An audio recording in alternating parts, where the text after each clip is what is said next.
All right, guys, we're going to chat adjusters meetings.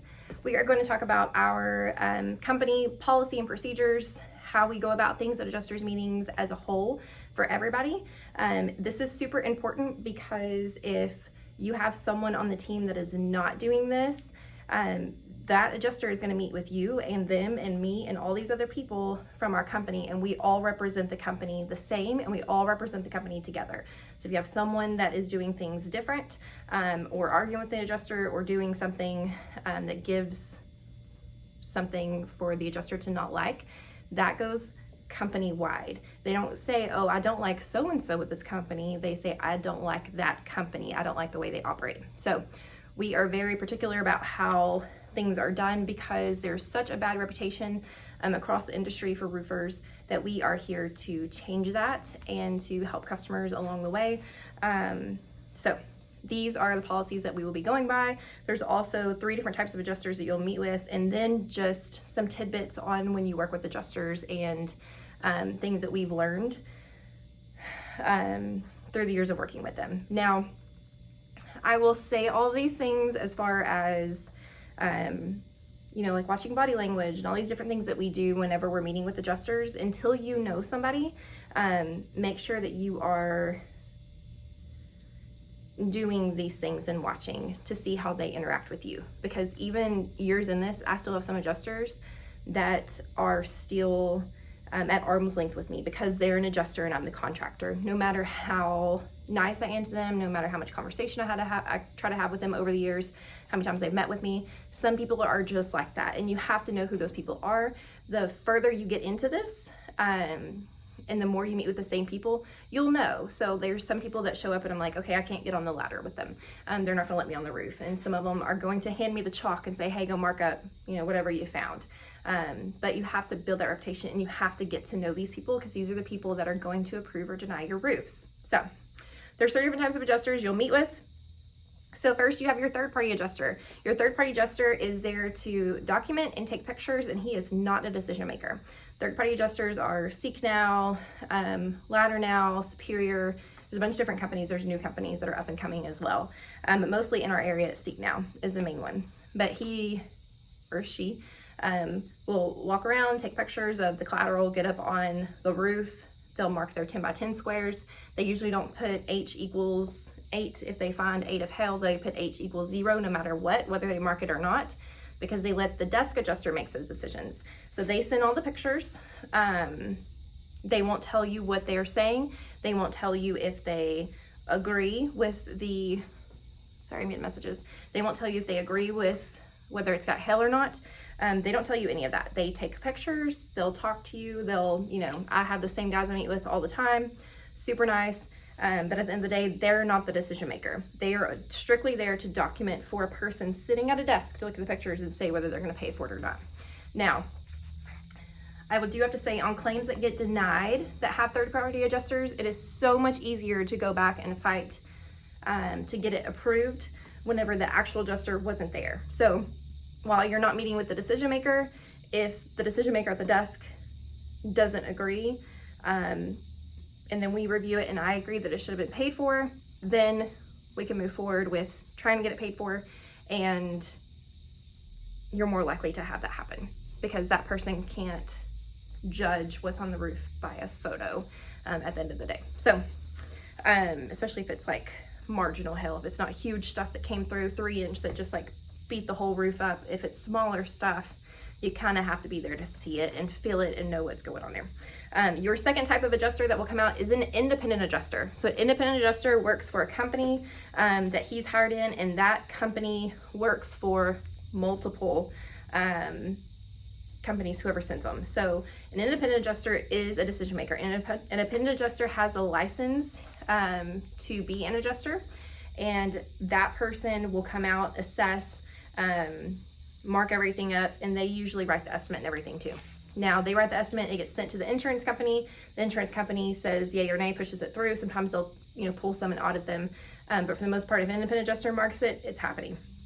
Independent adjusters are great because they put everything on the claim, whether they're staining, window screens, gutters, other structures, like they add everything on there, and they usually write their estimates pretty big, which is great. So independent adjusters, I kind of touched on, they're hired through a company that insurance companies seek out to hire from them. So places like Farmers Insurance sometimes, State Farm sometimes will have independent adjusters. You know, as there's a need, if there's a big storm in an area, these independent adjusters are hired through these companies, and then that insurance company will go to them and say, hey, I need some of your adjusters, here's some claims, and you know, then those independent adjusters will go out. The third type of adjuster that you'll meet with is an actual company adjuster. That adjuster, they are the decision maker. They are the beginning and the end of the claim. That person is a person that you will deal with through the entire process, from your side and from the office side.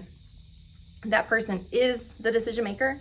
They are the person that cuts the check. They do every single thing that has to do with that claim. Those people are usually State Farm and Travelers. Most of the other companies have moved away from having their own in-house company adjusters. Used to, when I started, like every single company had their own adjusters, and then they started doing it to where they just hired independents instead of having their company adjusters come in. But company adjusters are great too. I enjoy working with them. However, if your roof is marginal and they deny your roof, it is extremely hard to go back and try to get them to pay for it, because they actually saw it with their own eyes. The person from the company representing the company saw it with their own eyes. So that is very hard to go back and get paid for afterwards. So, but most of the time, those people are there to pay for the roof. If it has damage, legitimate damage, you filed a legitimate claim, they're usually there to take care of it. So it's only those marginal ones where you're like, I don't know if I should file this or not, but let's see. Those are the ones that you'll probably get denied. And those, if they're marginal, we're gonna wait till the next storm. We're not gonna go back and ask them. But those are the three types of adjusters. So you've got your third party, they're not the decision maker. You have your independent adjusters that are decision makers, but they only look at the roof, write the claim, and then they hand it off to the company, and they have nothing else to do with it. And then your company adjusters, they actually work for the company, and they are the person, the contact person through the entire process, from beginning to end. They cut your checks, they review the invoices, they do everything for the claim. Now, our company policy for meeting with adjusters, whenever they set a meeting, so probably 7 out of 10 times, they're going to give you a time. They're, you know, the adjuster is going to call the homeowner, and they're going to say, hey, I'm going to be there at 2 p.m. Whenever they say they're going to be there at 2 p.m., you were always there at 1:30. You do not wait until 2 or until they're already on the roof.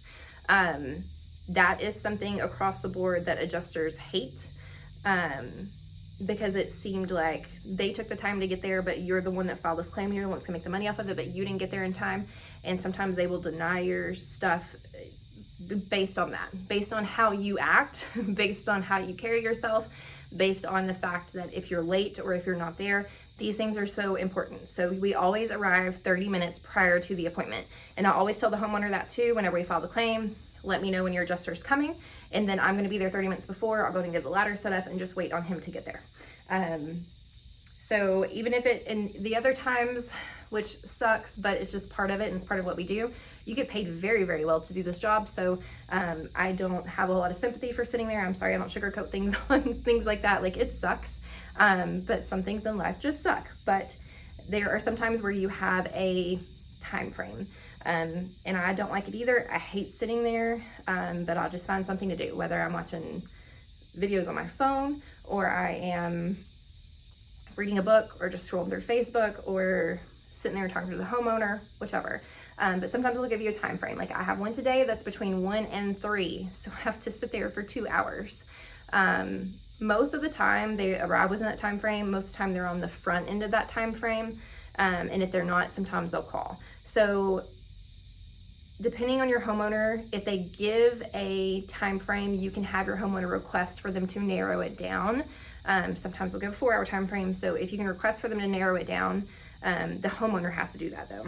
So you just have to, as you go through, you'll start knowing which ones have what.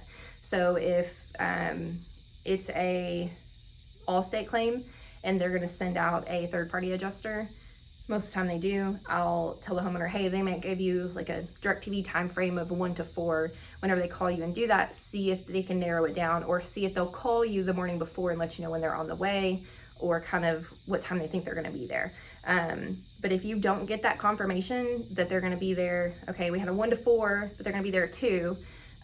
If you don't get that confirmation, the homeowner doesn't get that confirmation, they don't ever call because they get busy, you still have to be there. So if they say 1 to 4, you're there at 12:30, just in case they do arrive at 1, and you're just there until they show up, okay? It's part of the job, it sucks, it doesn't happen very often, but when it does, it's usually the most inconvenient time for it to happen. But we have to be there and represent the homeowner. Part of what your job is that you walk the homeowner through the process the entire time. You are also at that point representing the homeowner with the insurance there. If you're not there, the insurance can get up, walk up on the roof and say, oh, it's just wear and tear, it's just old, I don't see anything that's, that should be paid for. They're going to come off the roof. If you're not there, they're going to tell the homeowner that, and the homeowner pays for the insurance, and they a lot of times are just going to take that at face value and say, okay, well, that's what they said. And then if you're like, oh, no, there was hail on there, but you weren't there, they're not going to listen to you and try to fight the claim with you most of the time, because you weren't even there to represent them like you were supposed to be. So it's very important that you show up, and even when it has that time frame. Like I said, I know it sucks, part of it, but the time frame, if they can narrow it down, that's fine. But every once in a while I have someone that comes on like the last second of that time frame, which is very annoying, but for the most part they're usually there in that first hour. So if it's a 1 to 4, they're usually coming in between 1 and 2 somewhere, so it's not terrible. Also, when you get there, I always knock on the door. I don't like to sit there and talk for a long time unless it's somebody that I know. So what I'll usually do is I'll knock on the door when I arrive 30 minutes early, let them know, hey, I'm here.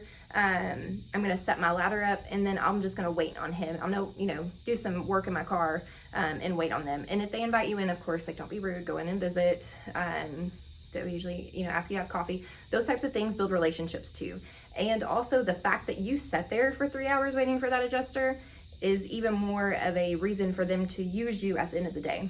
Because even though you filed the claim and you're walking through this process with them, sometimes people still use somebody else. It doesn't happen very often, especially if you built a great relationship and you explained everything the right way. It hardly ever happens to us anymore. It is very, very rare. Usually if they use someone else, it's because they don't have a full coverage policy and they have to seek out cash prices and they don't have the money, so they just go with the cheapest. That's usually the scenarios where they go with someone else. But the fact that you've done the work and you've put the work in to get that done for the homeowner, they recognize that and they will appreciate that you sat there to help them through this claim. So, but sitting there and visiting with them is not a terrible thing. I've done it many, many times. It just depends on that person and how busy they are, and also kind of how I'm feeling for the day. If I'm in a bubbly people person type of personality for the day, I'll go in there and visit. And if I really have work and phone calls I need to make, I'll do that. And just say, hey, I'm gonna wait in my car until they get here. But always get out and set up the ladder. Sometimes the adjusters will not use your ladder. If it is traveler's insurance, they're not using your ladder, but you still set it up anyways. It is a courtesy. It is something that they will start appreciating, especially the adjusters that do use it, because they've got multiple claims through the day. So they have to show up, they have to get their ladder out, they have to set it up every single time. So for the adjusters that will use your ladder, they appreciate it. And I've got people that are like, I love that you do that. I love that you set that up. Thank you so much. Like, they're very appreciative, because that's one time they didn't have to do it, because that's not something normal in our industry.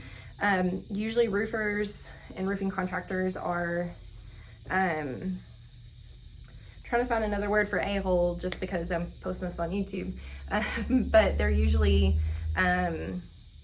very competitive, very, I need all the adjectives. I'll find those adjectives later. But our industry doesn't have a good reputation, especially the contractors that are in it. So doing that as a courtesy to the adjuster is very, very important. And then just a couple of like tidbits is stay respectful. We are not there to argue with the adjuster. If there is legitimate damage, then you filed a claim on it. You should be confident in the things that you found, okay? So you don't have to get up there and go, why didn't you mark that? Why didn't you mark that? We don't do that. We will never do that, okay? At the end of the day, if there's legitimate damage, we can fight it via email, okay? If it is marginal damage and you're just trying to play a numbers game, which some companies push for, you get on a roof, you file a claim, you see if they pay for it. But we wait and see if there's actually legitimate damage, or if we're going to wait till the next storm for the homeowner. So there's a lot of factors that go into that, but we are there to be respectful. I always try to start a conversation with people, you know, where are you from? How many do you have today? Where was your last one? But don't dig too much on that too also, because if you're sitting there going, where was your last one at? They may think that you're trying to find an area to go work afterwards. So I just ask them how far they came, how many more they have for the day, how far they travel, what their range is, how long they've been doing adjusting. And then as you get to know people, there's some adjusters, like, I know they have a daughter that plays softball, and this one just had a baby. So I'm like, oh, how's your baby? And they light up when they see you because you took the time to get to know them. It's not just that they're there to pay for the roof. At the end of the day, like, it's a good, like, courteous thing to do and to be a good human. But it's also building your reputation with the company and building your reputation with that adjuster. And there's some adjusters where they're just like, after I've built this relationship with them, they will literally hand me the chalk and say, go mark up whatever. I'm gonna go take the pictures on the bottom, get up there and go mark your 10 by 10s. And they let me mark up my own roofs to pay for them, okay? That is the importance of building that relationship with people and building that reputation as a good person in this industry, because there's not very many of them. We're kind of a rare find in the roofing industry, unfortunately. So I know if you haven't worked in roofing before, if you've heard stories that I've said about how different companies acted and different companies were, it is alarming to see it because y'all haven't experienced it.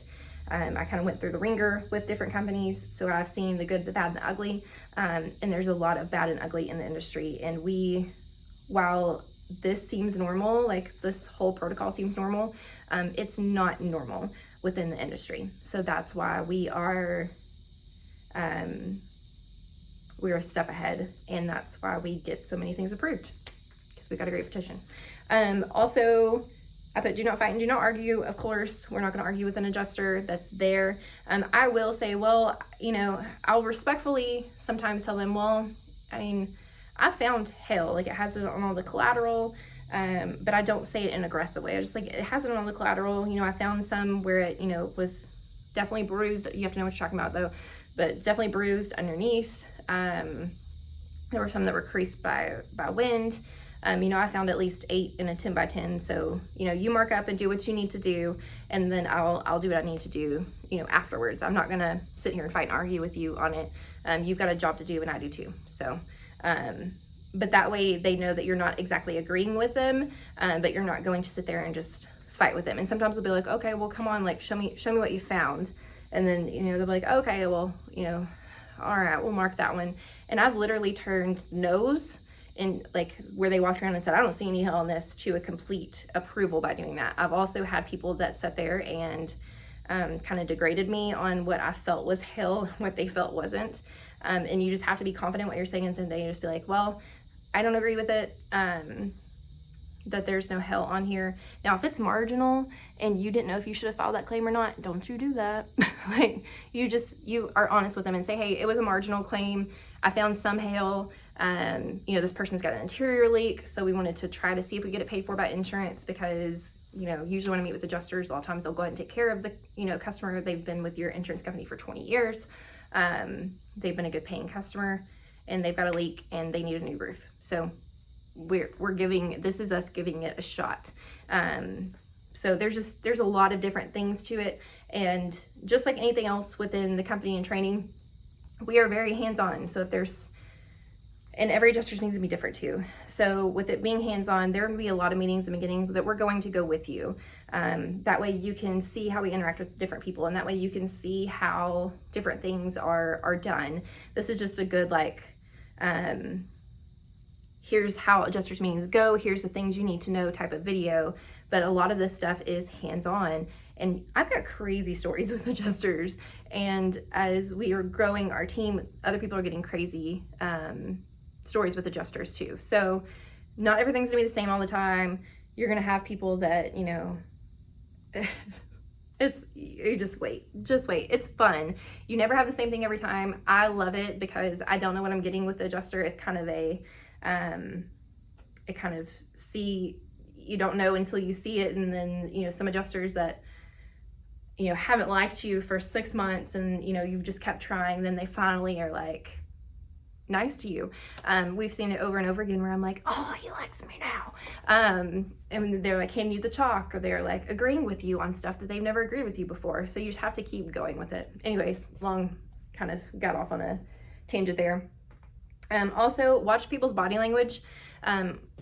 Some adjusters will let you on the roof with them, and some do not want you on the roof, don't want you touching anything. You just need to actually physically be there so they can see that you're there and the homeowner can see that you're there to represent.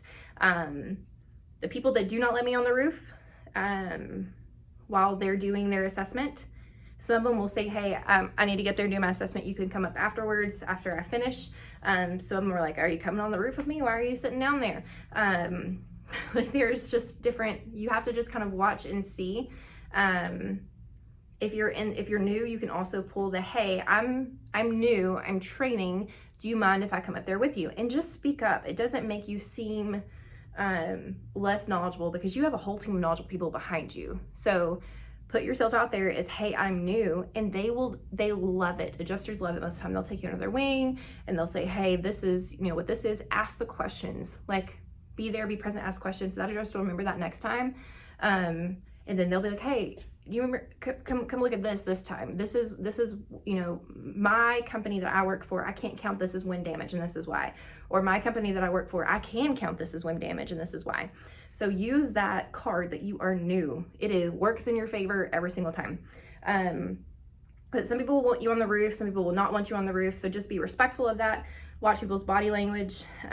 There's one guy, I've met with him, I don't know how many times. He still acts like this every single time. Like, he doesn't want to have a conversation. I still ask him, you know, how many have you had for the day? Every time. I'm not going to be an ass to him.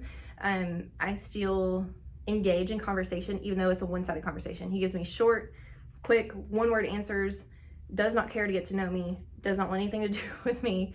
But he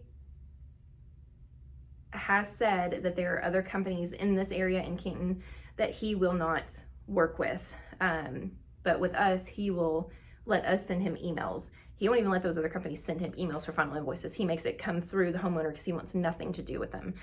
Whenever he explains the adjuster's report and how it works, he pulls the homeowners over to the side away from you so you can't hear it, even though we know how the process works, because he hates roofing companies. And he's still, like, he doesn't, like, he'll explain it in front of me now